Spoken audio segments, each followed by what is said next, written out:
this is Tony Robbins. Welcome to session number 1, your hour of power. Listen, I'm very excited for what we're going to share with you because I'm going to be sharing with you today, fundamentally, what changed my life years ago and the fundamental thing I do with just about anybody.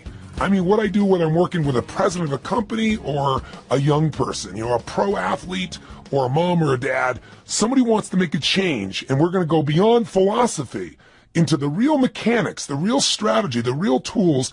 This is where it all starts. And to start this session, I'll tell you what I want to talk to you about. I want to talk to you about what's missing. Yeah, missing. What's missing from your life? You might say, wait a second, nothing's missing from my life, Tony. I'm on a roll. I'm here with you on the ultimate edge. I mean, my life is great. I'm just here because I like to improve a few things. Okay, I believe you. But if you're really honest, I bet there's something missing. And by the way, there's nothing to be embarrassed about that. We're so weird as a society. It's like we all want to be perfect. Something missing from my life? Nothing's missing. We try to cover it up even to ourselves. But I'll tell you how we know it. If you look around at most people's lives, there's this huge thing called stress. In fact, if you read interviews with people that do all these focus groups on politics, on business, on products, the number one emotion experienced by people in North America today, you know what it is? Anxiety. Not fear. Fear's not so bad. If you get fearful, your whole body kind of gears up and then something happens. Either you were fearful and you were right and you have to deal with the problem, or many times the situation gets resolved and you go, man, I was fearful and I didn't need to be, and the fear's gone. But anxiety is an emotion that most people carry with them every day. It's that feeling that never goes away. It never ends. It's a feeling that, man, if I don't run home and take care of all those emails and everything else, it's like it just gets piling up. It's more and more and more. It's the feeling that you never completely win, that you can't let go. Maybe that you can't even fully allow yourself to enjoy, much less just achieve and succeed. See, the goal of this first session of this hour of power is to get you not just to realize how extraordinary your life is and appreciate what you have, but also to decide on what you want and to make it happen by making the shifts inside yourself that are necessary. But to make that happen, you're going to have to recapture what's missing. Not only what you want and what you need, but if there's one thing missing from most people's life today because of the way we live and technology, it's time. I mean, think about it. Not just time, but time for yourself. Time to actually feel. Time to not just react to the constant stimulus. Time to sit down and dream or decide, this is how I want my life to be. This is what I'm committed to. This is how I'm going to live from this day forward. See, most of us are so caught up in making a living and reacting to the Crackberry or your iPhone or another set of emails or someone who's interrupting you in the middle of a conversation to take an email, on their phone, or the buzzing in your pocket or the stimulus of 1,000 channels. All of this set of triggers, all our normal business demands we have from our families. We want to take care of our families. We want to make a difference in the world and be the strongest we could possibly be. We want to achieve and succeed and be happy. And oh yeah, by the way, we got to deal with terrorism, economies that go up and down. And wow, what happened to that stock market? What happened to that real estate market? Or man, that subprime crisis. Ooh. Or, what's happening in my business? There's all the normal stresses of the environment. And then there's how we've begun to live. And I'm here to say to you that if you will give yourself one gift, if you give yourself the gift a little bit of time to think, to feel, to be, to condition your body and mind to work together, the whole game can change. But if you don't, you can succeed like crazy. You can make it all happen and you can still feel empty. Have you been there? Where you made everybody else feel good and you were a super dad or mom or a business person and, it's all there, but you still got stress? And don't get me wrong, I'm not saying you're not going to have stress in your life, but I'm saying there needs to be some time for you. Do you agree with me on this? So if you do that, you can make this psychological shift that changes life, the mental shift, the emotional shift, and the physical shift. Because after all, what are we talking about here when we talk about an extraordinary life? Let's remind you. What creates an extraordinary life no matter what's happening in our life? It's this psychology. And by the way, are you experiencing extraordinary life? Are we living in a world of extraordinary life? Extraordinary resources, yes. But depending on where you live in the world, if you live in the Western world or, quote, the modern world, What you see mostly is stress. You know, I actually live all over the world in 4 different countries, but my primary residence, where I'm from originally, is the U.S. And you know, here in America, we're 5% of the world's population, but we consume 80% of the world's cocaine. I mean, that tells you something's missing. When you gotta coke yourself up, drug yourself out, hype yourself up with more caffeine, distract yourself as much as you can with your iPod, your music, anything to just change your state, it's because there's some level of fulfillment that's missing. Don't get me wrong, all those things are wonderful, but they've gotta be things that we don't rely on to be alive. Would you agree? You know, kids today are 10 times heavier than they've ever been. And when I say 10 times, I'm not exaggerating by much. We have more obese people in America and frankly in the Western world than any time in human history. We're not exactly starving for food. We're starving for wisdom. We're starving for fulfillment. We're starving for the emotions that we want.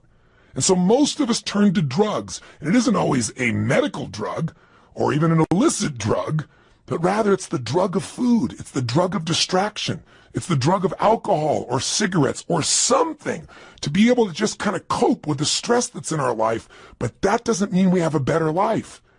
It's just a break for a moment. And then we re-enter that same world. Part of my goal here with you in the Ultimate Edge, and even in the beginning of this session, is to set up a new game for you that you design, that you can win, and that you can condition into your system so that when things get crazy, bam, you can go there. And it doesn't require you to go to some external stimulus to feel that aliveness or to feel fulfilled or to feel at peace or to feel your center.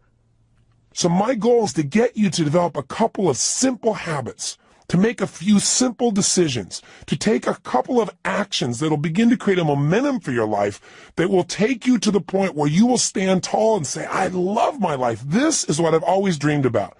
I am not willing to settle for less than I can be or share or create or give in my lifetime. And I want to take advantage of this incredible time to be alive, and I want to enjoy it to its fullest, and I want to make sure I contribute in a unique way.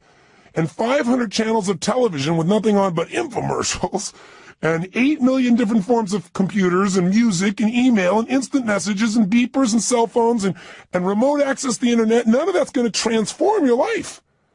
Your life is going to change if you do nothing because life is changing so rapidly around you. Your body's going to change whether you want it to or not as time goes by. Your relationships are going to change. People are going to die. People are going to pass on.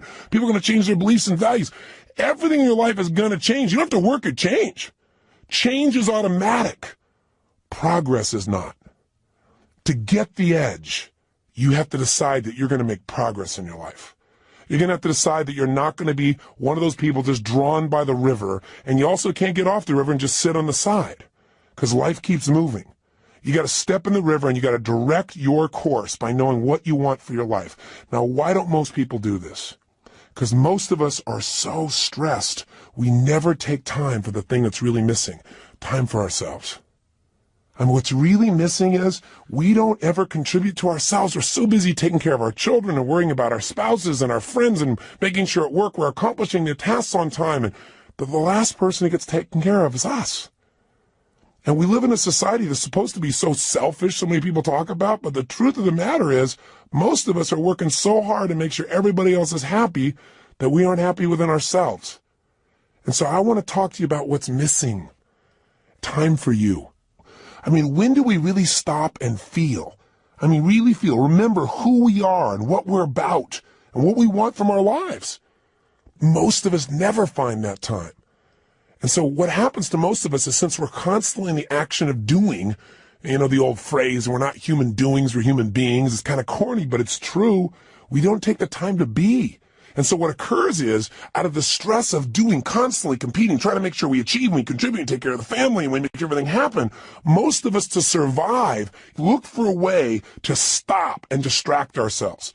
And so we drug ourselves. And the drug isn't always regular drugs. We don't call it drugs, we call it food. Because you eat enough of that stuff and load up, guess what happens? All of a sudden you relax.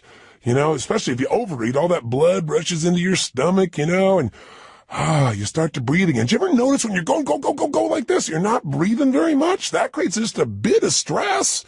And some people, that's not enough. They get CNN and then they're working on the internet simultaneously and they're getting a conversation on the other side because they figure if they can keep enough things going in their head, they can forget about all the stuff that's stressing them.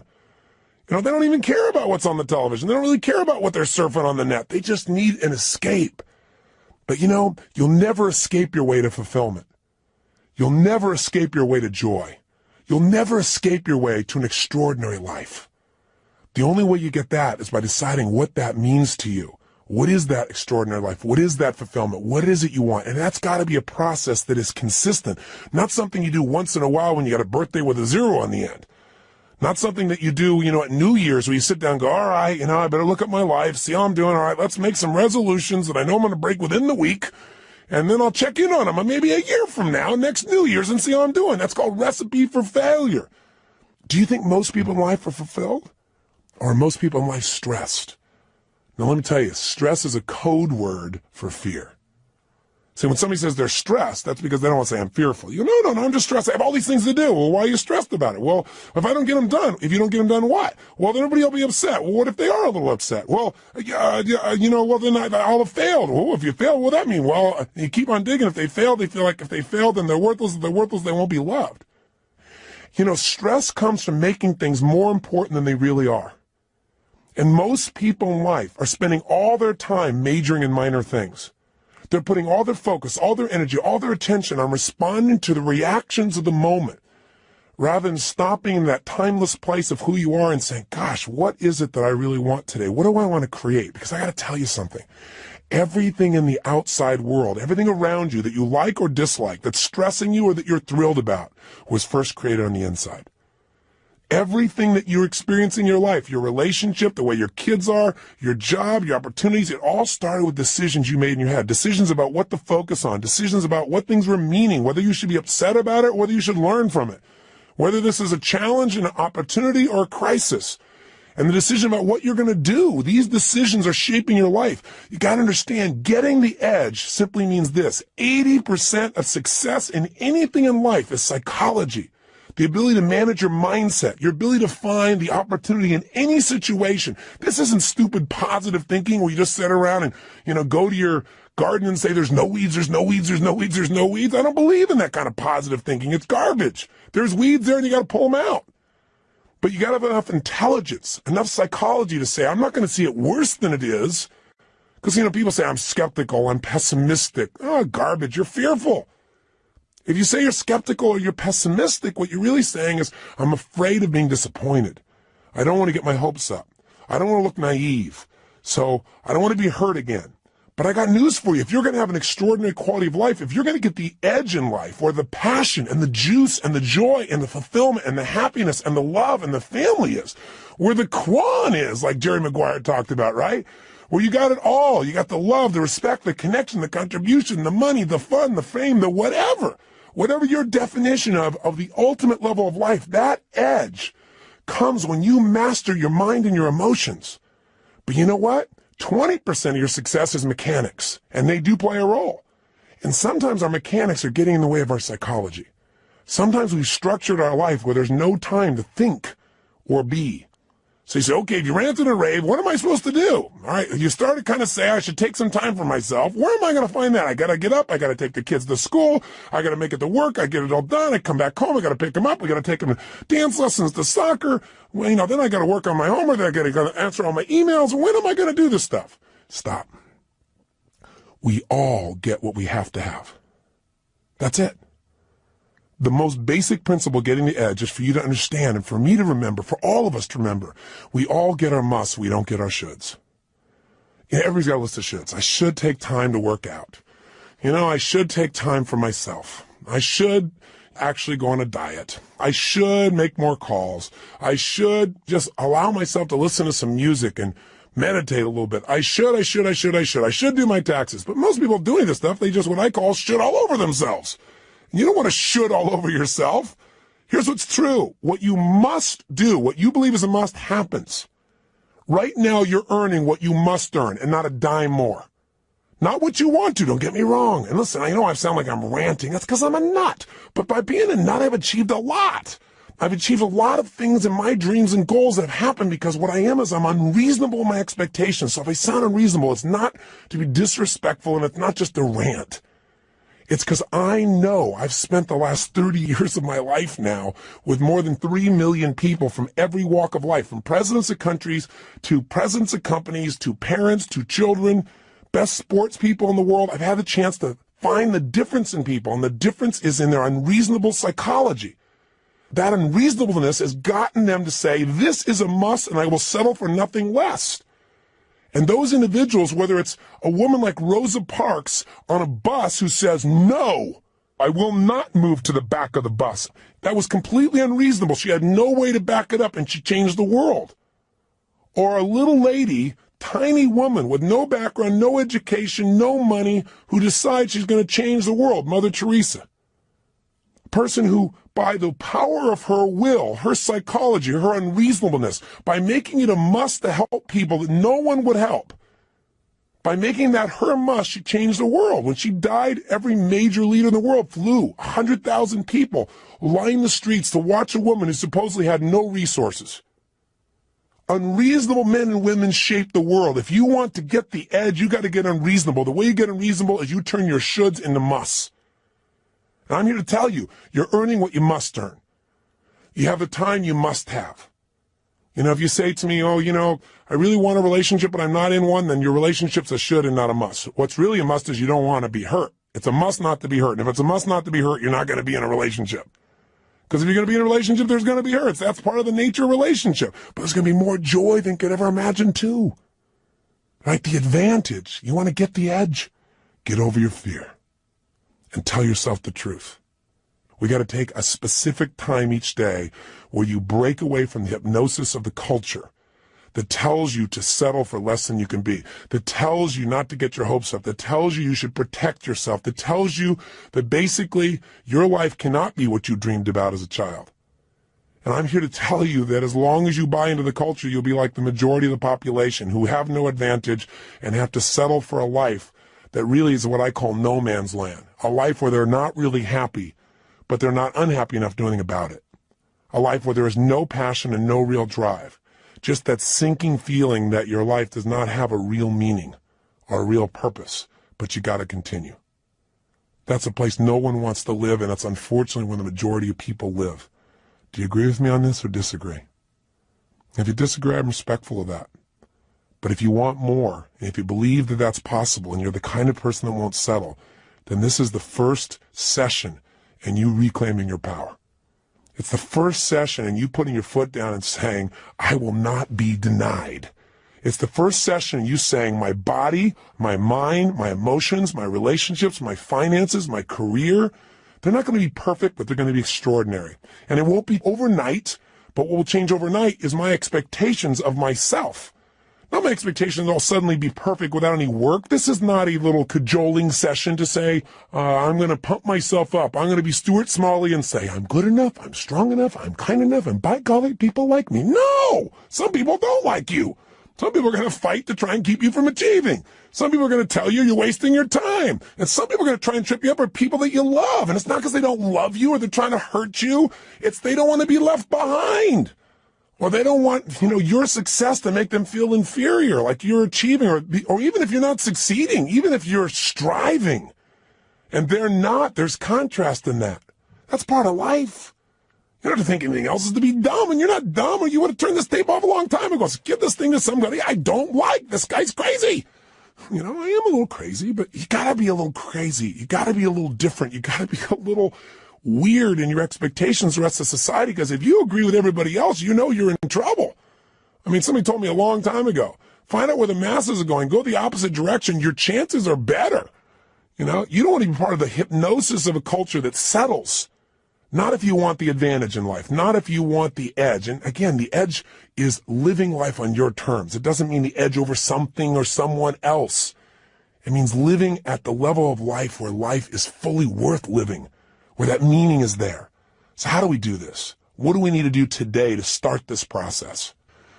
Well, the first thing we've got to do is understand what creates that extraordinary life. And we've already identified it. An extraordinary life does not come from more money, because lots of people have lots of money and they're still miserable. They're unhappy. They're unhealthy. Their relationships are weak.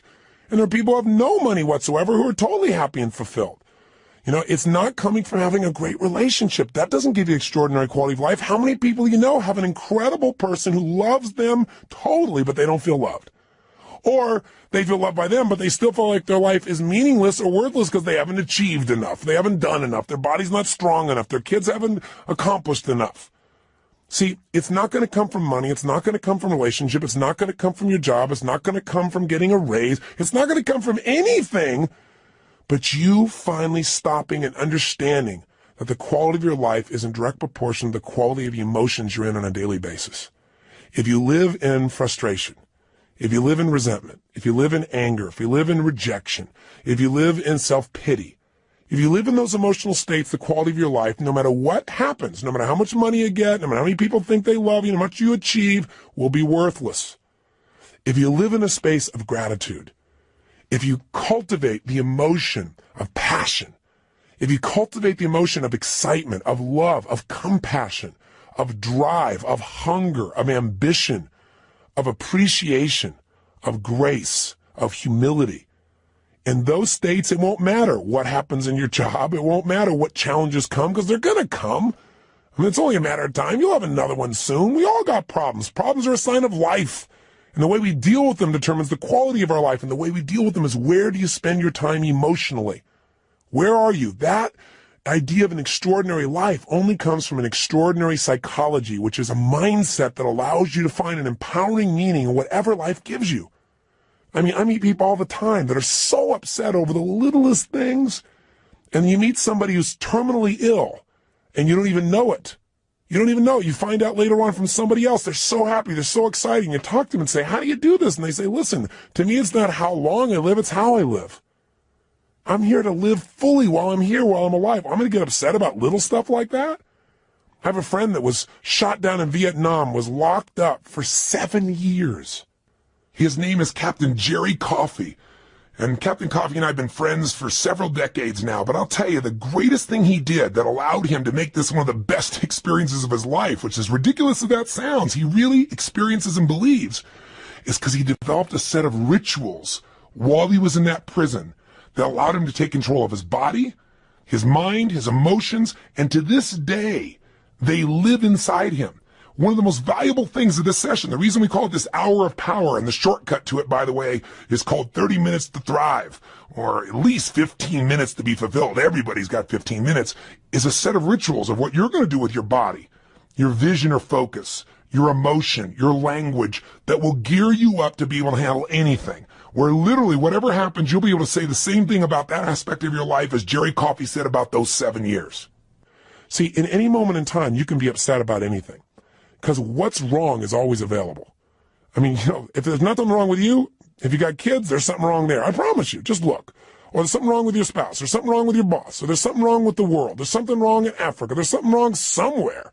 What's wrong is always available, and so is what's right. If you don't consciously decide what you're going to focus on every day and make it a priority, then weeds grow automatically. You don't have to plant weeds. They're automatic. You don't have to worry about gravity. Something's going to pull you down unless you use your will to stand up and move. You go, well, it's just natural to be down all the time. Well, then it's natural to lie on the ground, right? But how we have an extraordinary life is we resist the natural forces. I remember years ago when I met Norman Vincent Peale. He was amazing. He was 92 years old, and he was doing a seminar. And I was 32 at the time. And I thought, gosh, only 60 more years of this. And so I said to him, I said, Norman, what are you doing still going out here doing seminars at 92 years old? And he was so cute. He turned to me and he said, Tony, there's still a few negative people out there. I started laughing. I said, you're the best.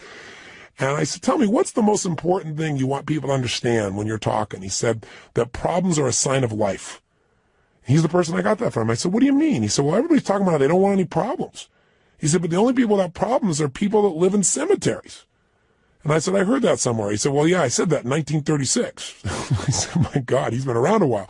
But the reason I tell the story about him is the idea of resistance.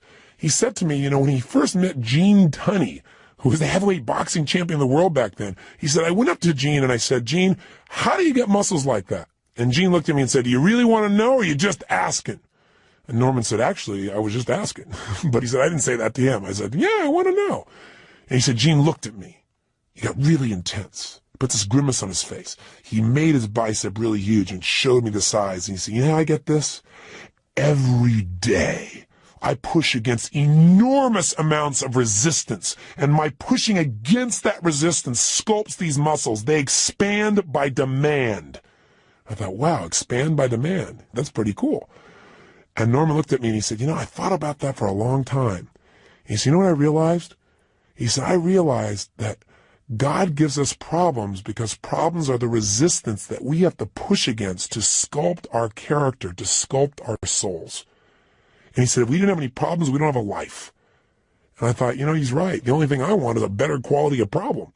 You know, in the beginning, I had the problems like, oh, how do I eat? You know, how do I take care of myself? Then in my business, how do I get someone to show up? Then it was like, oh my God, we can't get a big enough stadium. These are quality problems. I have to remind my team of that. But the reason I tell you that is whether it's a problem or whether it's an opportunity, it comes down to focus. If you're in a lousy state, everything's a problem. When you're feeling strong, when you're in that place, when you feel alive, then all of a sudden what used to be a problem is like, we can handle it. But if you don't do something every day to get yourself in that state first, and you first get hit with stuff, I promise you, you're not going to deal with it the same way. So let's get right to the point here. If you're going to have an extraordinary life, that life where you are juiced, then all that means is you're going to have a life where the primary emotions of your life are the ones you want. See, it doesn't mean that life works out every way you want. Sometimes it rains on your parade. Sometimes the events of your life you can't control, but you can control what it means to you. And when you control what it means to you, you have the ultimate power of your life. You have the edge, the ultimate advantage. See, I'll give you an example. Did you see that movie that won the Academy Award, Life is Beautiful? It's a story of a man who has an extraordinary life. Not because he has more money than anybody else, not because he's in a situation where everything is easy, but because he's alive. He has this joy about him. And by the way, if you've actually ever met Roberto Benigni, the man who plays this character, you know that he lives this way day to day. You know, he was authoring this thing from himself. He's such a joyous guy. And when he won the Academy Award, you never saw so much emotion. He was like a little boy, and everybody loved it because nobody else has the guts to be that way. Or they've forgotten what it feels like to just feel, to be alive. What makes him extraordinary? An extraordinary psychology, an extraordinary mindset, an extraordinary way of looking at the world. And in the movie, the man has that, doesn't he? And who does it affect? Everyone. Everyone within the realm of his influence. His wife feels like the most cherished person on earth, and so does he. Because when you give that kind of love and that kind of joy, people give it back. It's infectious. His son seems so happy, and they're in the middle of the Nazis taking over their country, and if you know the story, I won't run it, you know that they get picked up. And there's such a connection amongst the family that the wife is not being sent away and she gets on the train with them. And there in the middle of this camp, this man with his extraordinary psychology figures a way of looking at the situation for his son, presenting it so that his son sees it as a game. Isn't life a game anyway? Instead of this horrible situation. And because he has that perspective, in the end, his family survives. See, if you want your family to survive, if you want them to succeed, if you want them to have joy, if you want your kids to have a lasting love, if you want to be able to give gifts in your life and not just take care of yourself, then you got to have an extraordinary psychology within yourself. It's not where you live physically, it's where you live internally. There are two worlds, the inside world and the outside world. We can't totally control the outside one, but we have absolute control in the inside one. But you know what? Most of us are too busy to take any time to check out and see how it's going on in here. Or we just accept it as this is the status quo. This is who I am. This is my life. Or I'll get to it later. Mañana. I got to handle this first. Something else that's not so important. I want to invite you, my friend, to take the time to say, I'm going to have every day an hour of power. Every day I'm going to have at least 30 minutes to thrive, or 15 minutes to be fulfilled, for God's sakes, where I'm going to take those 15 minutes and I'm going to focus on everything I'm grateful for. I mean, if we're going to have a life, we got to have time, and the time has to have some specific things we do, and one of those is gratitude. If you want to know what's the quality of your life, how much time do you spend in gratitude? How much time are you grateful and appreciative to the point that emotion wells up in you? I'm feeling it now. I'm so grateful to God. I'm so grateful to have the privilege to serve you right now. So if you can get to that state, everything changes. I'll give you an example. If you think about being fearful, when you're fearful, you're not grateful. And everybody's got fears. Fear they're not enough, fear that it won't work out, fear they won't be loved. Everybody's got that at some level unconsciously. We're human. So you can put the fear aside when you're grateful. I don't just mean intellectually, yeah, I'm grateful for this, I'm grateful for that. I mean stopping, thinking, seeing, and feeling. So I'm going to walk you through a system that includes gratitude.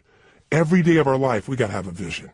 Every day of our life, we got to have something that excites us. When people tell me, oh, I'm bored, I'm tired, that thing is boring. No, you're boring. Because you don't have something that excites you in your life. You haven't come up with a vision. You haven't come something to move towards. We all need something that's going to make us use more of who we are. Our courage, our passion, our joy. Face our fears. Build our emotional muscles. But you don't build emotional muscles when you do the same thing day after day after day. What you get is a life that's unfulfilling.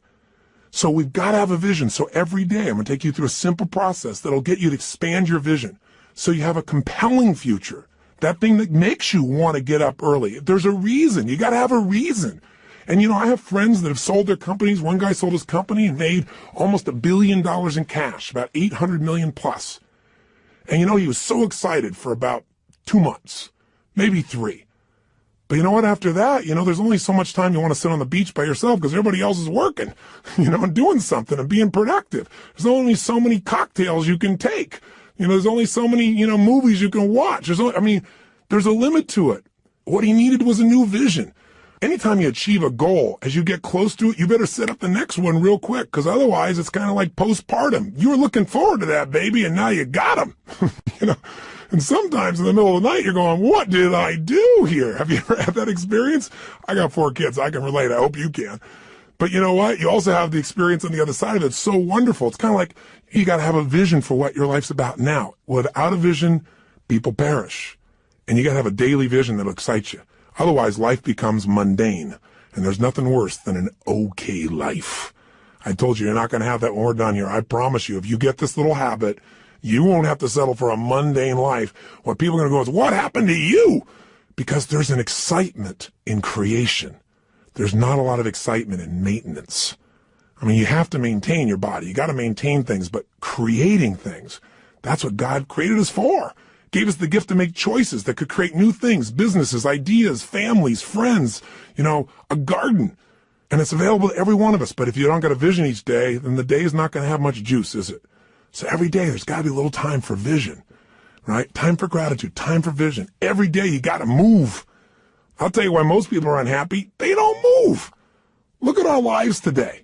Most people live in a box, don't they? And then what do? They get up in the morning, have a box cereal breakfast, right? And then they get in their box and they drive. And sure enough, they drive to their box office. They go up a box elevator. They type on a box. They talk on a box. They have a box lunch. They drive their box home. They turn a box to be entertained. And maybe they just really go for the variety and have a cylinder to try and change their state. Listen, life has got to be about movement. When you move, you're alive. Emotion comes from motion.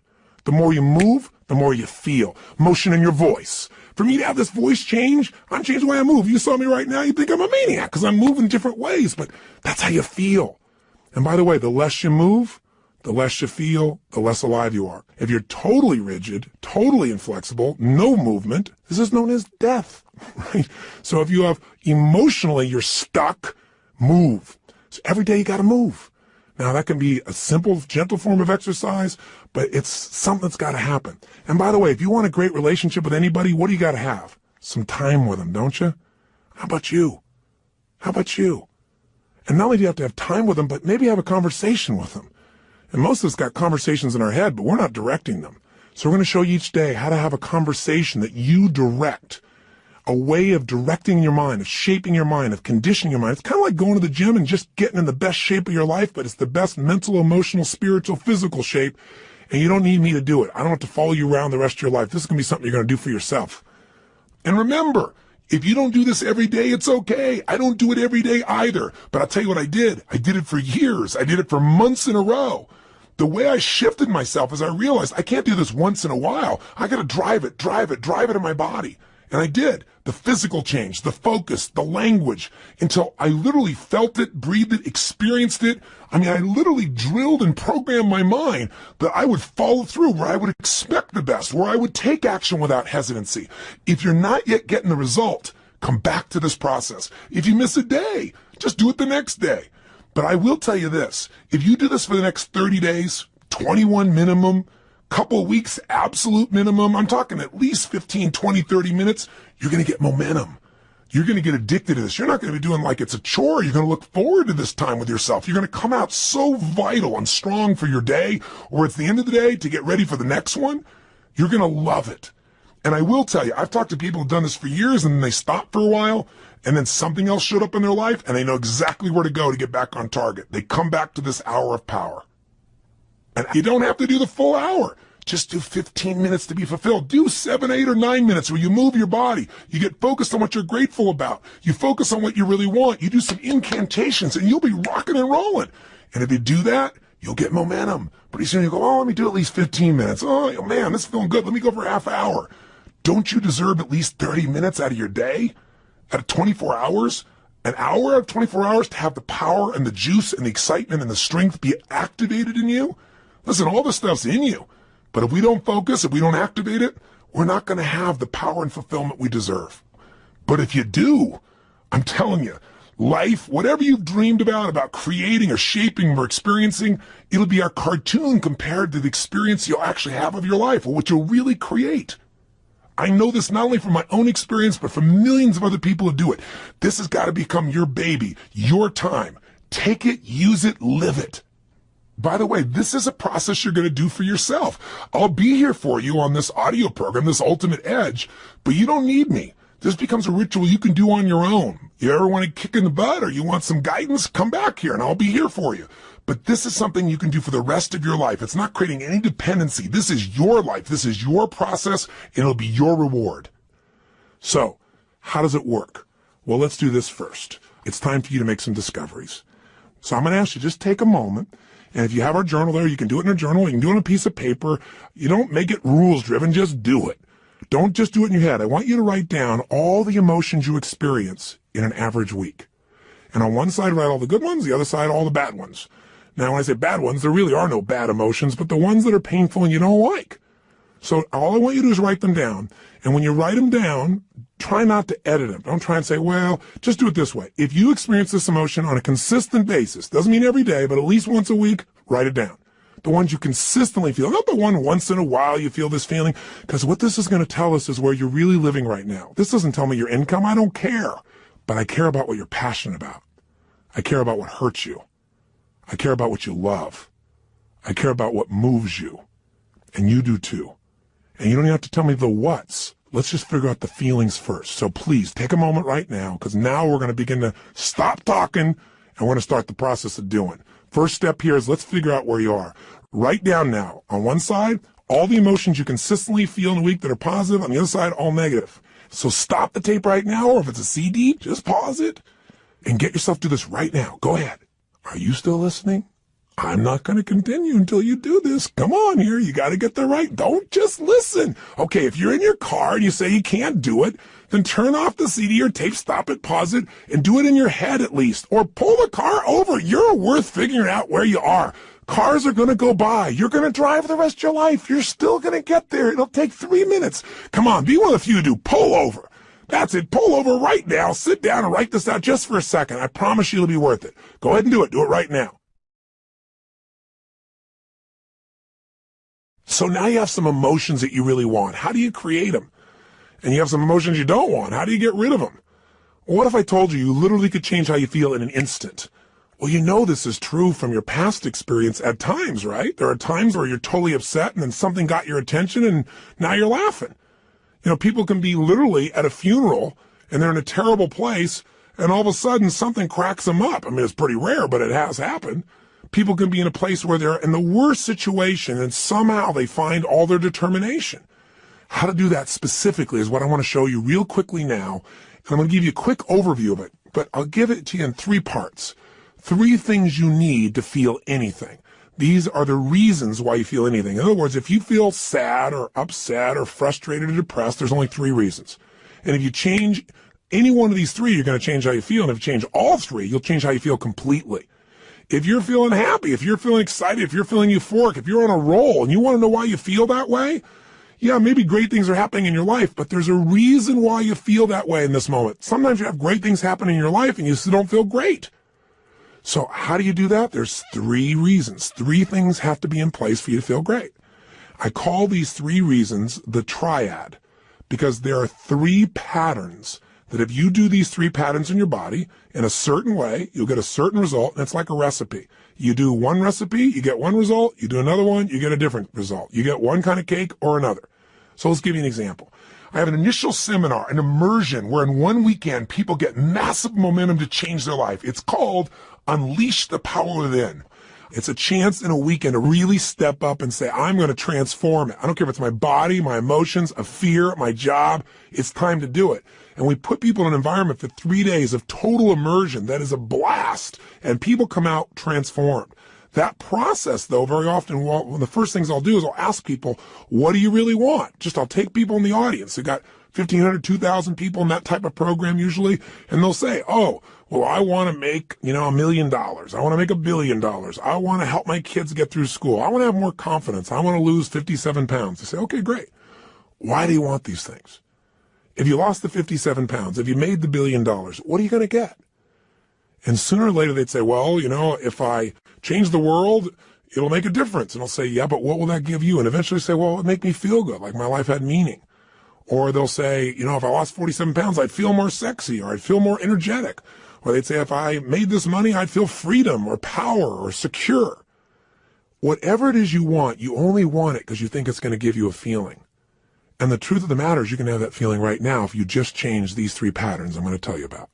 So the first pattern that determines how you feel is not the event, but what you do with your body in this moment.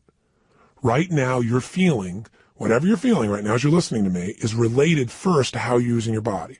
If you're slumped over, if you've not been using it, if you're tired, you probably feel different than if you're listening to me walking right now as an example.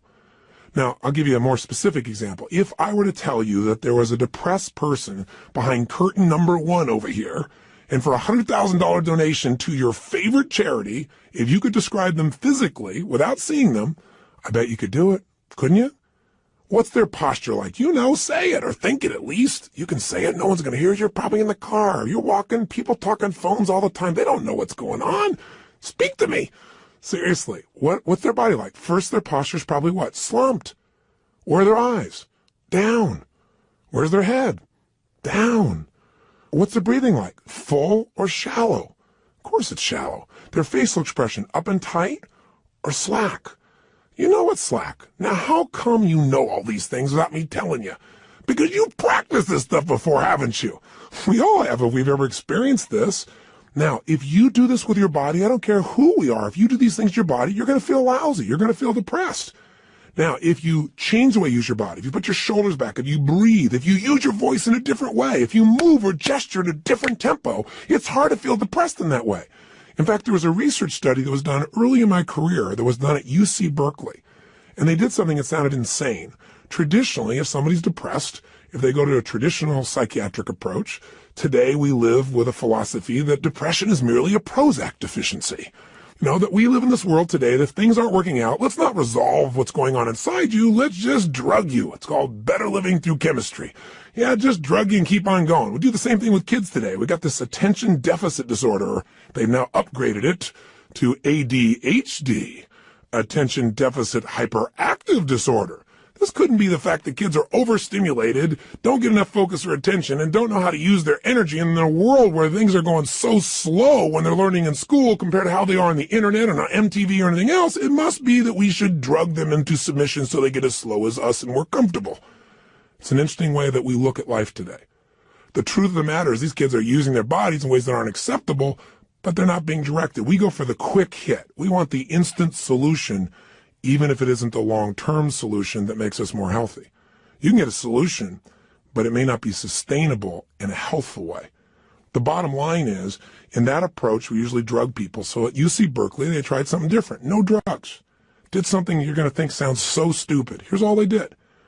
They came up with a simple approach. They took people that were clinically depressed. This means you achieved high levels of depression. You've got certification now. You are clinically depressed. You are an achiever at the depression level. This means you practice this pattern on a regular basis.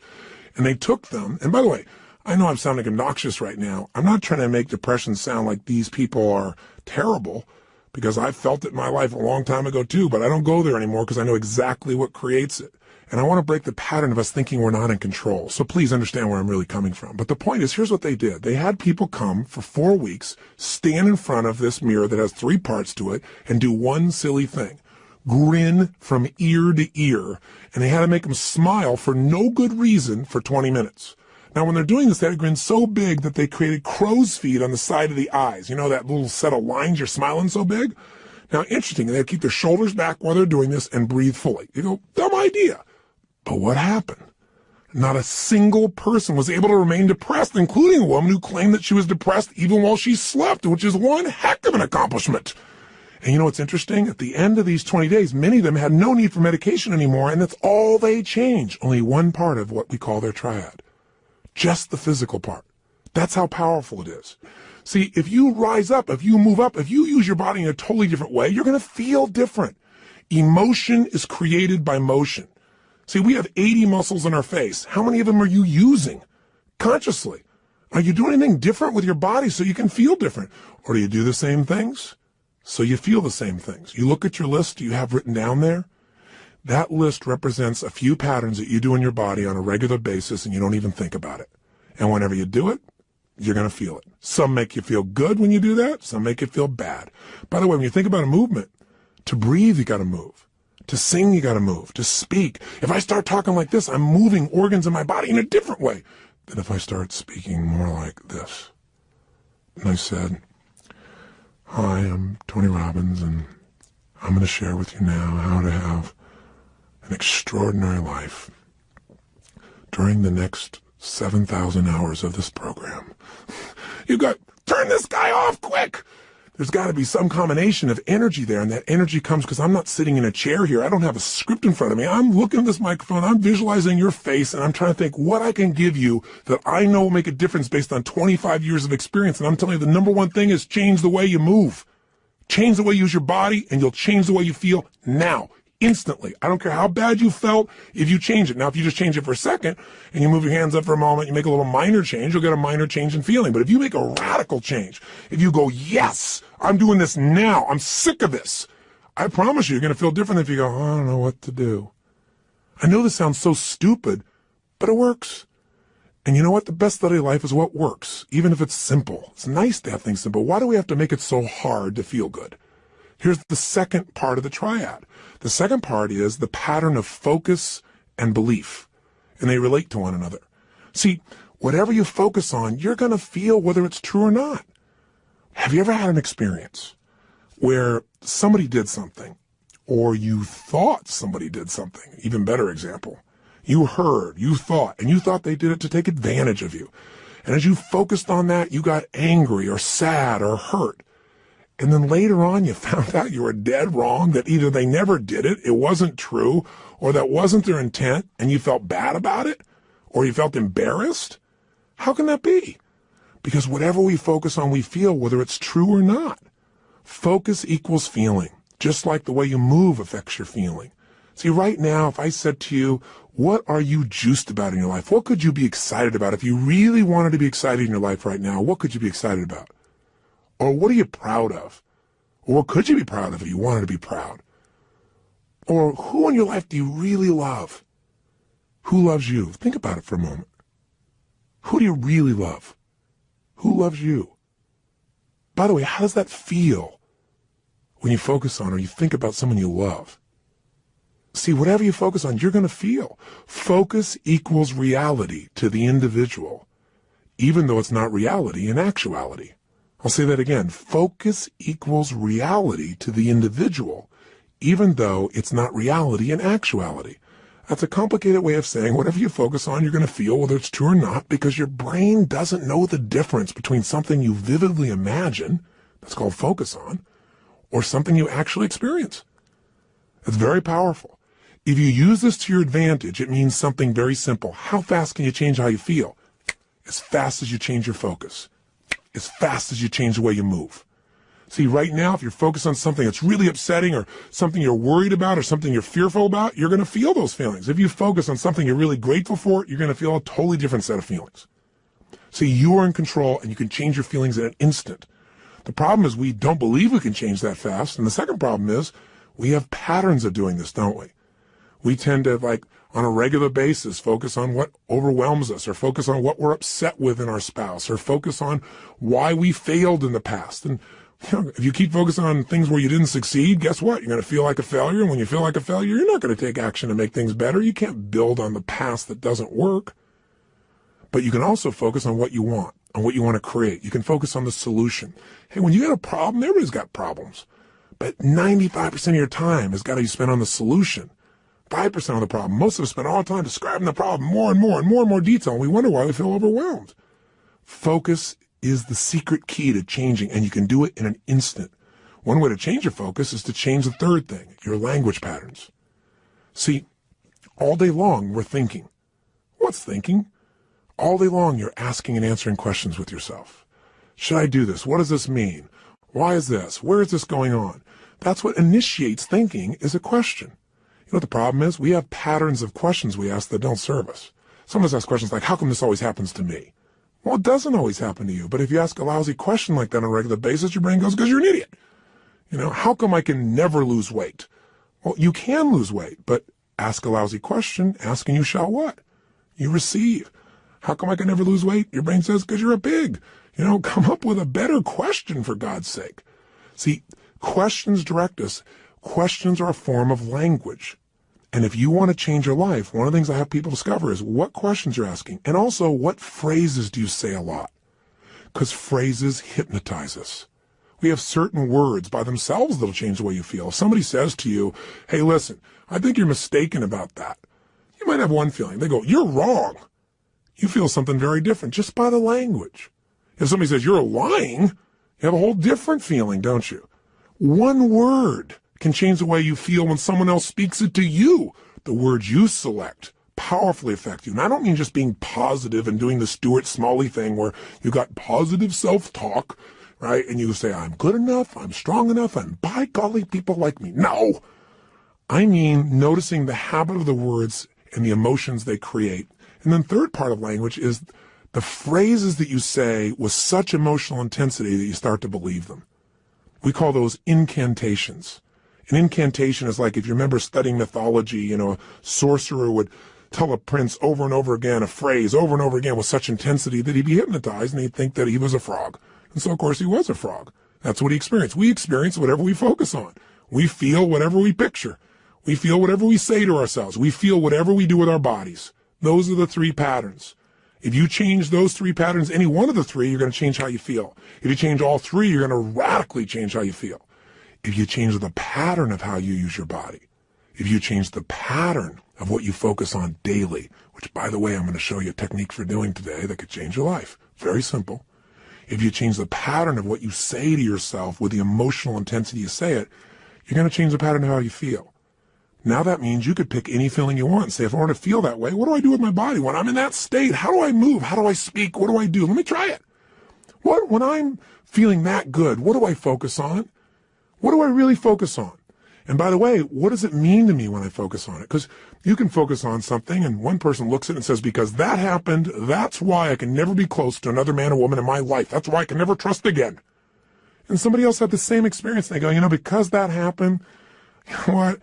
I've learned so much about myself. And because that happened, I appreciate the person I'm with now so much. You can't have a foreground without a background, right? That's the secret to life. We have absolute choice. We have absolute control about how we feel. And whatever feelings we put in our lives on a regular basis will determine the quality of our lives. So you can have frustration, anger, upset, overwhelm, insecurity.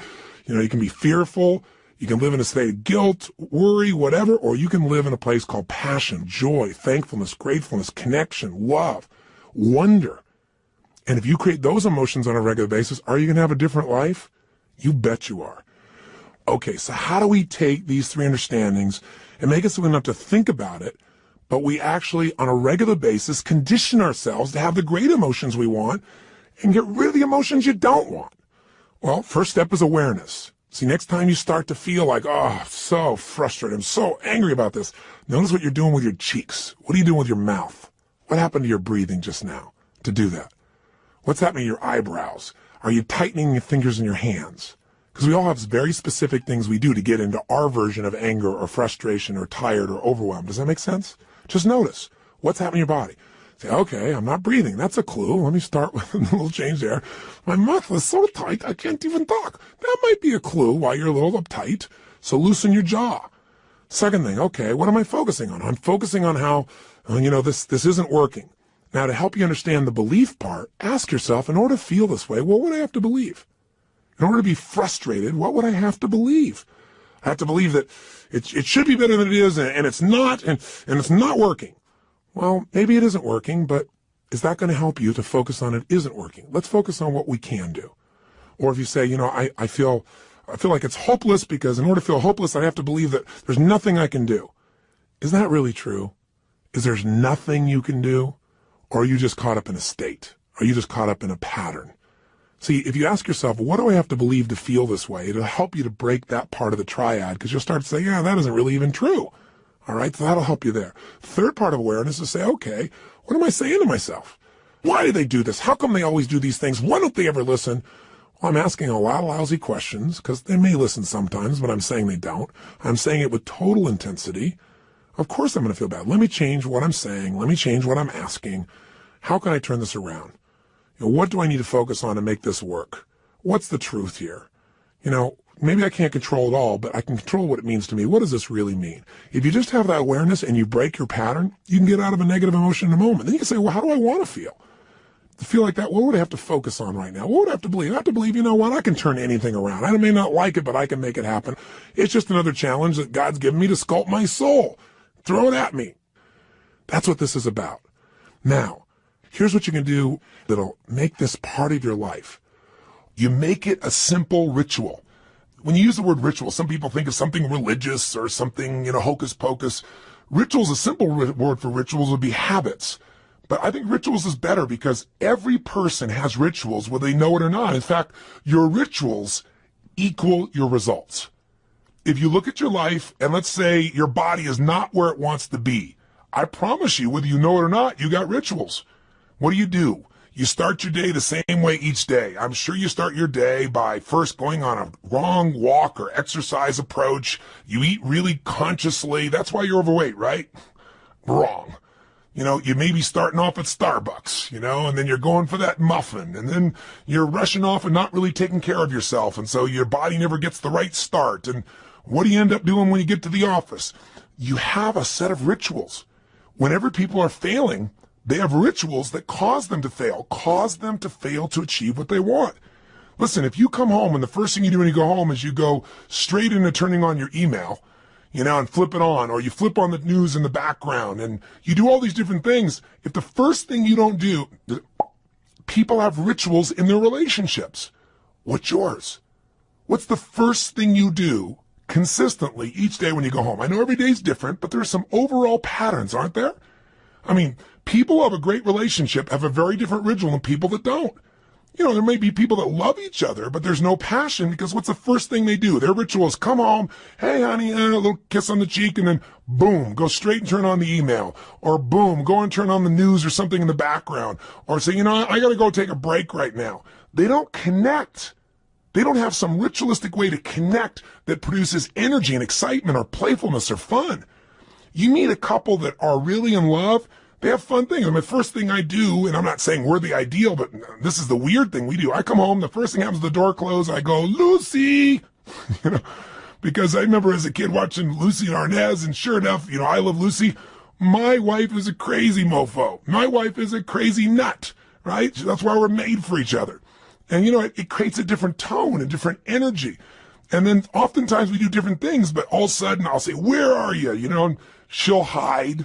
Or she'll come running at me, we haven't seen each other for years, playfully, we hug and twirl. We do this stuff all the time. I mean, I'm making this up. People go to my personal assistant very often, and the most common question she gets, she tells Sage and I is, I've seen them in the seminars, I've seen this environment. I mean, they're not like that really all the time, are they?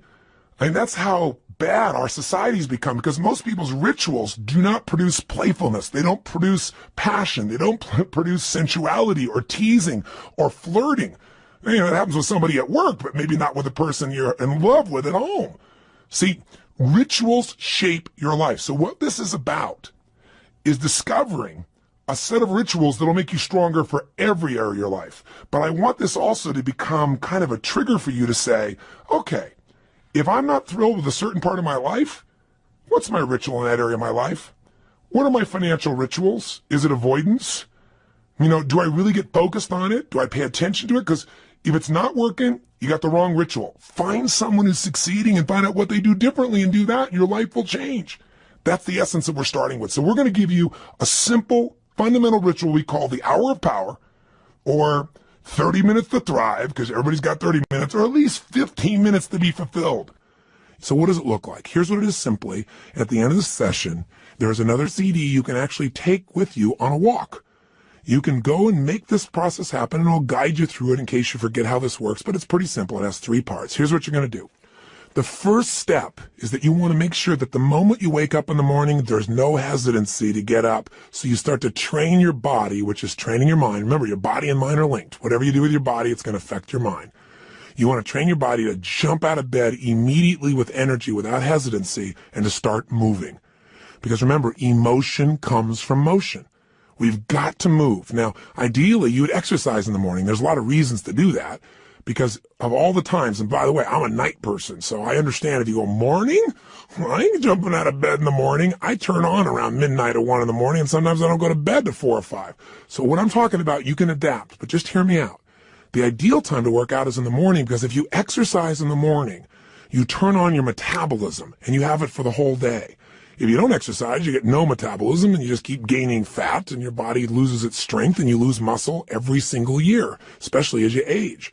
But if you can train yourself to do that in the morning as the first thing, even if you have to get up earlier, or go to bed slightly earlier, or just take 1 hour less sleep, or 30 minutes less sleep, or 15 minutes less sleep, if you can do that in the morning, you turn on the metabolism, but you also turn on your emotions. Movement and breath are the first phase. So what you're going to do, have your shoes beside your bed, and if you've got somebody to do this with, it's even better. I mean, if you got your lover and the first thing you do is get up in the morning and you can spend time walking with them, that's great. But you get up and you physically move. You go for a walk. Anywhere. You get outside. You get out of the house. You move immediately. Now, walking doesn't sound very dynamic, and you may want to run, but you walk first to start warming up your body, warming up your metabolism. And as you're walking, there's a pattern of breathing that when you do it, it will stimulate your body to cleanse itself, and it'll start to move everything you need. And the ratio of breath is you're inhaling 4 breaths in a row, so it's, and then you're exhaling 4 in a row. As you're doing this, you're actually going to be tapping fingers. You'll be doing this same pattern again and again.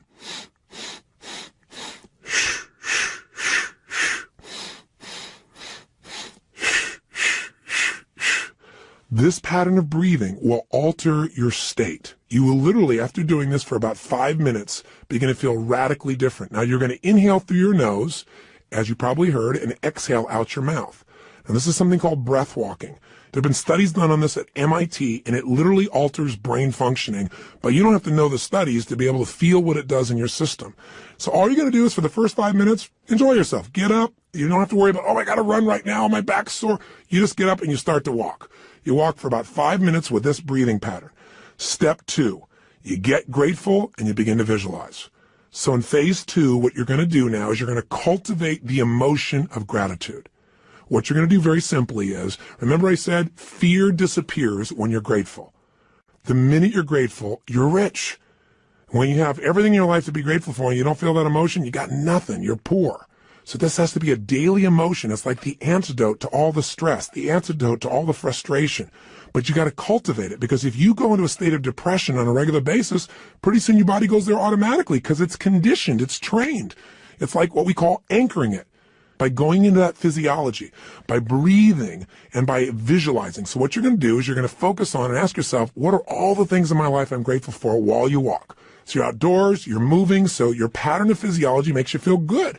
Now, as you're moving, you think about everything you're grateful for. And I usually start with a circle. I start with myself right here and my wife, Sage, and I think about all the things I'm grateful to God for in my life, my health. I start to think immediately, okay, my family members, and I think about them and I send love to them. I make this spiral of thought going out. And then I think about my close friends and my close business associates and then all the people I get to serve through my work in the world. And I just expand it. You think of moments you're grateful for. You know, a moment that I had with my son where he shared something with me that just made me cry. It was so beautiful. You know, there are moments in your life. So what are we doing? We're moving and breathing. That's changing your physiology. We're being grateful. That's a focus. And so now you change your focus. And now what you focus on is everything that you really want in your life. But you focus on it from a state as if it's already been achieved. I honestly start just giving thanks for it as if it's done. I am so grateful that that business deal has come together the way it has. So what I do is I begin to see it as if it's already done. Because remember, your brain can't tell the difference between something you vividly imagine and something you actually experience. So I see it. I feel it. I think about it. I feel the emotion as if it's already achieved. The more you can program your body and your mind and your emotions that something's achieved, your brain can do things you're unaware of. And if you focus on what you want continuously, you'll move towards it. Whatever you focus on, you move towards. Most people are focused on what they're afraid of. So as an example, when somebody's out of control in a car, they immediately look at the wall they don't want to hit. And of course, as they look at it, they steer right into it. The same thing happens in life. Wherever you focus, that's where you go. Don't focus on what you fear. Focus on what you want and make it real. The more certain you are that what you want can happen, the easier it is for your brain to figure a way. When you say this is important, your brain starts noticing anything that'll get you to what's important. And if you believe it's already happened, you know enough about life that when you have that kind of certainty, your brain will find the way. Now you start focusing on today. What do you want to create today? You think about meetings you're going to have. What do you want to make that happen? Instead of going, oh, I got to go to this meeting. What do I want? Most people think about what they have to do. Think about what you want to do. Who do you want to turn on, excite, make happy? Who do you want to make laugh? What do you want to achieve there? What do you want to accomplish? See, the more you can see it in advance, you got to remember, everything that's in your outside world started in your inside world. Everything in my life, my kids, my businesses, this conversation with you started as something in my head, and now it's real. The same is true for you. You got to create in your head first the way you want it if you want it to show up in your life the way you want it. Most people create in their head what they don't want, and so of course they keep manifesting what they don't want. So even for this day now, focus on what do you want to create out of this day. Think about what's coming up. How do you want it to go? How do you want to feel? How could you respond? And just get yourself juiced about the day.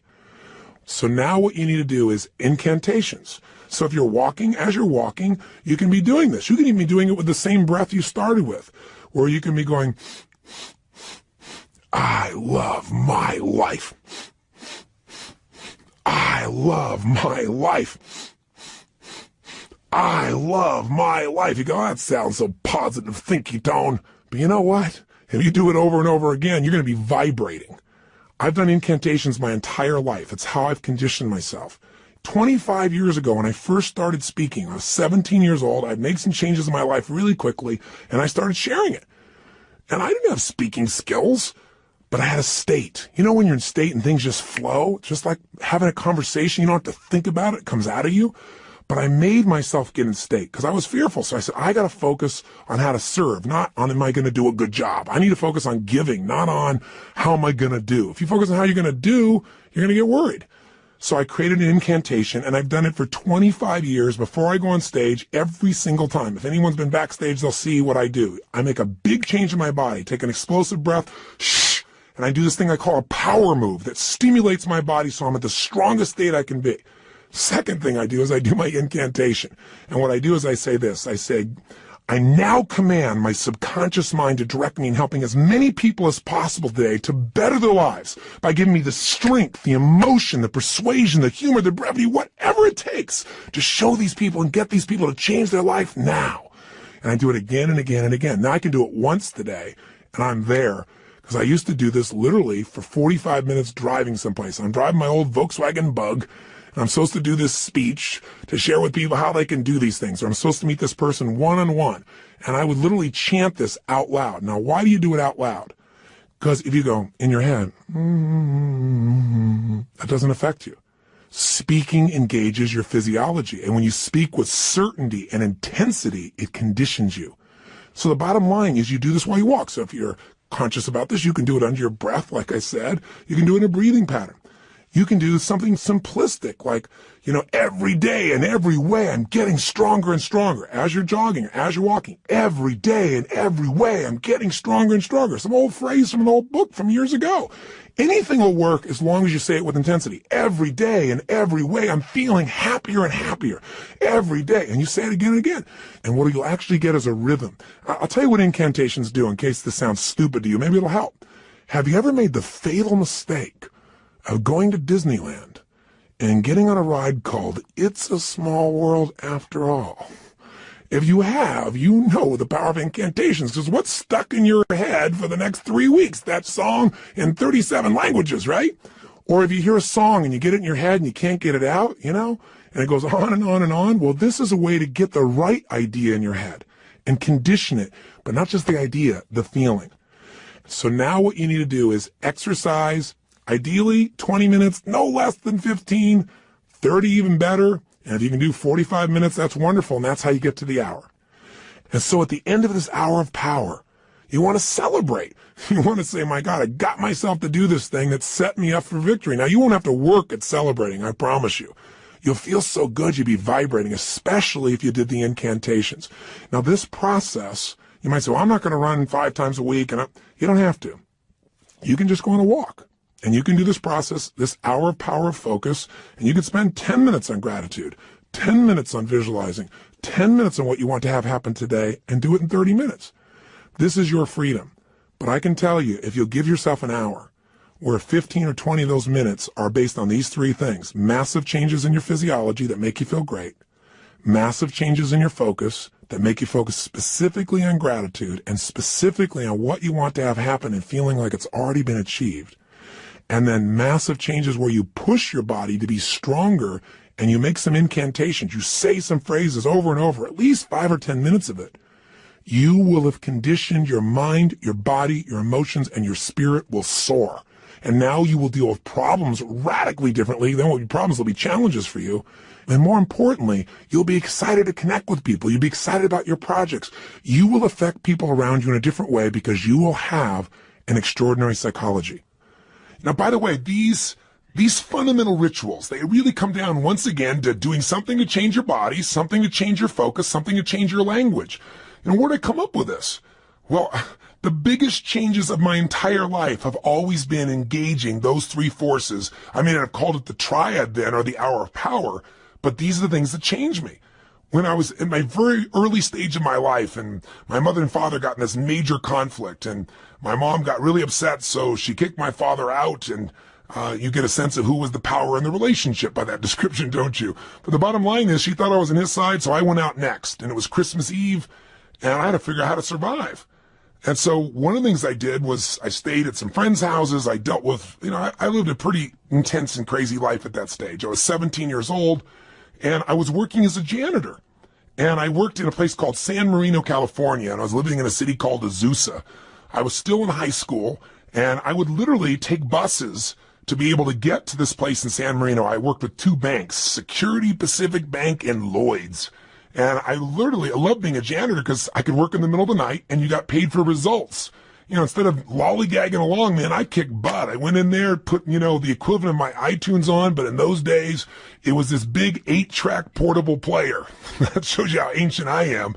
But I carried it around from room to room, and man, I just kicked butt. And I got through that thing, they gave me 6 hours to do, and I think I used to do it, if I remember right, like in 3.5 or 4. But it took hours to get there, hours to get back. Not just one bus, but I had to make connections on them. So long story short, I'm doing this, I'm not getting much sleep and getting up in the morning, going to school, and I'm burning out, but I'm still sticking with it. And I'm upset with my mom because I feel like she is not listening to me. And frankly, this is not an attack on my mom. Thank God she did this. This made me so strong. At the time, I hated her guts, honestly. But, she was pushing me in ways I didn't really realize at the time. You know, you don't always understand as a kid. I just had my own story about it, but all I knew was I was trying to survive. And the bottom line of the story, and the reason I'm telling you this in terms of rituals, is this. You know, I'd finish maybe 1:30, 1 o'clock in the morning, and then I'd get out there and I'd jump on that late night bus and start the long journey home. Well, interestingly enough, on this night, I get out there, I'm waiting for the bus, and I'm going, I know I didn't miss it. And I kept my eye out on it because, you know, I couldn't afford to miss the bus. It's the only bus till morning, or, you know, I don't know when, hours and hours later. I never discovered that, but I knew I had to be on that bus. And nothing came. An hour went by and nothing came. An hour and a half went by. Now I don't know the real time. I can't remember honestly, but somewhere around 2:30, 3 in the morning, and I'm freaking out. And so sure enough, guess what? Somebody comes by and goes, hey kid, what are you doing? And I said, what are you talking about? This man, he said, you know, the buses aren't coming, because I was sitting on the bench. He said, there's a bus strike. So what do you do? You know, I didn't have any friends with cars. I couldn't, quote, call home and get a lift. So I finally thought, I got to get home. And I started walking. I thought, at this pace of walking, I am never going to get there. So inside of me, something just snapped. Something got mad. Something got intense. And what I started to do was started to jog. I thought, I can't jog all this way home. And then something inside of me went, you're going to find the way. You're going to find the way. And I started doing these incantations. In those days, I just started reading these books on programming my mind, some of those old basic books. And I started, as I was jogging, going, every day and every way, I'm getting stronger and stronger. Every day and every way, I'm getting stronger and stronger. And then after doing this over and over again, it became like an addiction. You ever had one of those songs get stuck in your head? You know, did you ever make that fatal mistake of going to Disneyland and riding on that ride called It's a Small World After All? And then that song is stuck in your head for like next 3 weeks in 167 languages. Well, this can happen in a positive way. This incantation, I kept changing. I'm getting healthier and healthier. I'm getting stronger and stronger. Now, honestly, I think in the very beginning I went, I'm going to show her. I'm going to show her. You know, it was anger initially, honestly. I'm going to show my mom she can't stop me kind of thing. And then it converted into joy. I ran from San Marino to Azusa. How long is that accurately? I can't tell you to the exact mile, but it's roughly 12 miles. I'd never run 3 miles in my life. But I want to tell you something. At the end of that run, I never felt stronger in my entire life. I felt like I could storm through anything. Nothing was going to stop me. And that created a whole new momentum in my life. And what was it? Physiology, focus, and language at the most intense level. And literally to this day, when I have faced things in my life over the last 20, 30 years, I can pull back up that moment, that experience, without even thinking about it. It almost gave me, it's like it made that fundamental muscle. Now, after that time in my life started to take off. And eventually, obviously, mended things with my mom and my family, and everything became beautiful. And equally importantly, I grew as a man. I wasn't a stupid boy who was just focused on himself. I really started to shift how I could contribute, how I could grow, how I could make a difference. And in a short period of time, at a very young age, here I was, you know, a very successful young man. I was written up in newspapers and magazines. My nickname was Wonder Boy. My ego started to grow real big, you know. And the interesting thing happened was, I then got beyond my comfort zone. I started feeling that third pillar. I didn't call it then, but I started feeling these inner conflicts. I mentioned this when I talked to you a little bit in that first session on decisions and destiny, but I found myself in a place where I was making a lot of money, and I grew up very poor. And I had this blueprint, this mindset that said, man, you know, I've gone through, 3 divorces with my mom. I've seen these men come and go. All of those arguments were based on financial stress. That's the story I had in my head. Obviously, it was more than that. They had conflicts in their values and their beliefs, but I simplified it to that. So I thought, man, if I can earn enough money, I can make everybody happy. Love will be there. But it's not what happened. I went back and started hanging out with my friends, and all of a sudden they started like, yeah, you got money now. And I had all this judgment. I was never doing it for money. I was doing it because I wanted to make a difference, and I wanted to have some financial freedom too. So you know what I started doing? I started to sabotage myself. I didn't do it consciously. I did it unconsciously. Started not showing up for key meetings. Started showing up late. Started snapping at people. And I'm a loving guy, and I'd feel bad about it. And then I'd apologize to the person, but then I'd go do it again. It was like unconsciously. I wanted to get back to where I knew everybody would be okay with me. They'd be okay if I was successful, but not too financially successful. And the bottom line is, if you've heard the story of my life before, people come up and say, how did you change your life? When you're back there in Venice, that's where I was. I lost everything financially. I moved into this cheap little, one-room bachelor apartment, not a bedroom, just one room. I was living in that room. I had my little cooking plate I had. I used to wash my dishes in the bathtub. 2516 Pacific Avenue, apartment 3A, if you ever want to check it out. I literally went back there years ago and knocked on the door to see who was living there and see if I could help him out, see if lightning could strike twice in the same place. That's a whole nother story I'll tell you sometime. But the point is, I found myself in this place where I was waking up each day feeling sorry for myself. My life was a mess. I was watching television all the time. I was eating to try and fill myself up because I wasn't filled up emotionally. And I gained 38 pounds in about 2.5 months. And again, that's not easy to do. So, what did I do? I kept eating and just not moving as much as possible. But what changed me was a series of events, one in particular, but a series of them that really made me feel humiliated, made me look at my life and say, man, somewhere inside of me, I know I'm more than what I'm demonstrating mentally and emotionally and physically and financially and spiritually. And the day that all snapped for me, the way I changed it was with the same ritual. I didn't think about it consciously. I just went, look, I got this big gut. I got no energy. I feel like I got no control over my life. So I decided I was going to go on a run. Now, going on a run is not something I'd done for several years at that point, at least a year and a half. And I had this big gut. And so I put on, in those days, what used to be known as a Walkman. Don't know if you're ancient enough to remember those as well. You can see how I was moved from 8 tracks all the way into the Walkman, this giant little device with a headphone. And I remember I played some music from a group called Heart. Do you remember them? They had a song called Barracuda. And I got on that beach and I ran as hard as I could humanly run until I felt like I was going to spit up blood, and I kept on doing it. I didn't know what I was doing at the time, but you know what I was doing. I was making a big change in my physiology. And I used the music to put myself in a peak state of focus. And when I was done, I took out this journal, I wrote a line down the middle of the page, and on one side I wrote everything I was committed to having in my life. Everything. And the other side I wrote everything I'm committed to not having in my life, which was most of how I was living. The relationship I was in, the way I was living physically, the way I was financially. I didn't even know how I was going to change, but I had an absolute vision for what I wanted. I was in a peak state physically, and I started doing incantations. I started doing these. I started going, God's wealth is circulating in my life. His wealth flows to me in avalanches of abundance. All my needs, desires, and goals are met instantaneously by infinite intelligence, for I am one with God, and God is everything. I remember it so vividly. I'm not looking at some script right now. I remember it vividly because I did it day after day after day. And I didn't just say these over and over again. I visualized God's wealth is circulating in my life, and I see the wealth of God coming to me in the form of love and joy and connection and making a difference.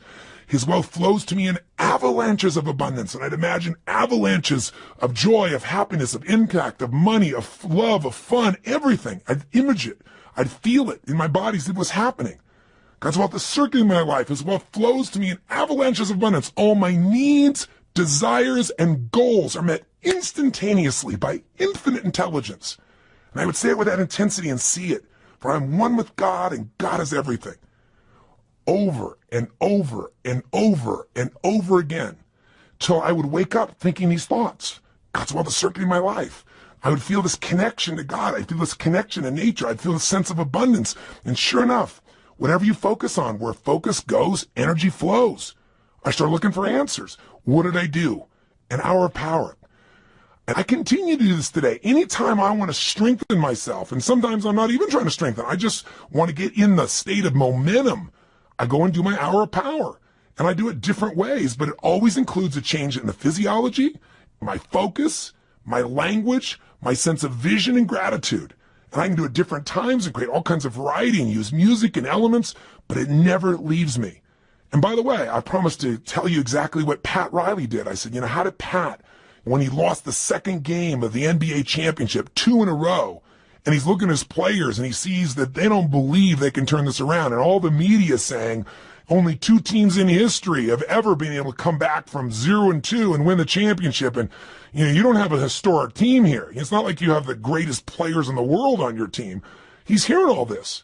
How do you find a way to find that internal certainty that could get him to not only believe, but do what's necessary to maximize his ability as a coach? How did he find enough certainty that he could transfer that to his team? He did his own version of Hour of Power, does it to this day. Pat's way of doing it is he gets a little walk going, and then he does these yoga-like postures that cause him to make this radical change in the way that he's sitting, moving, breathing, and focusing. And then he starts to get visions. He starts to meditate, and he gets a vision for what he's really after, not what he's afraid of, what he wants. He asks quality questions that give him quality answers. And then, of course, he has his incantations for himself and for his team. They have a theme that they repeat again and again and again until it literally gets in their nervous system. One of Pat's most fundamental belief systems that he uses as an incantation with his teams as long as he was a coach was simply this: we are the best conditioned, strongest, toughest, most disliked team in the league. Because he wanted to be so strong that they could face anything. And all these guys get that in their body day after day after day. But it was in one of these sessions that he got the insight to say, we are winning. He got the vision. We're going to win 12 days from today. And then his second hour of power, he got the insight. Okay, I'm going to get these guys to have certainty because I'm going to tell them they're only bringing one suit. We're not booking in any other hotel rooms, only one night. There isn't going to be a seventh game. We're winning on the sixth game, and we're even going to book the venue for victory here in Miami that night when we get home. I mean, I'm going to box us in. He got that out of an hour of power. And then the sharing of the experience of Martin Luther King's writings that came on his third day of hour of power during this process. You want insights? If you want an extraordinary body, it takes a ritual, doesn't it? A ritual of diet or a ritual of exercise. If you want an extraordinary emotion and spirit, it takes rituals. One of those that you might want to add to this hour of power is prayer. If you believe in prayer, this is it. And this is a form of it. Maybe the greatest prayer is not asking for things, but saying, thank you. Thank you, Lord. Getting in that place on a daily basis for no less than 15 minutes to fulfillment, and ideally the hour of power, will change your life more than anything else. And if you did it for 6 months, your life will never be the same. Because all the research shows that if you even exercise for 6 months, you'll exercise for the rest of your life because it becomes physically addictive to you. If you get away from it, you'll feel pulled to do it. All you got to do right now is give it a week or 10 days. Do this with me for 10 days, and I promise you, you're going to get some momentum. And by the way, if you want to guarantee success, do it for 30.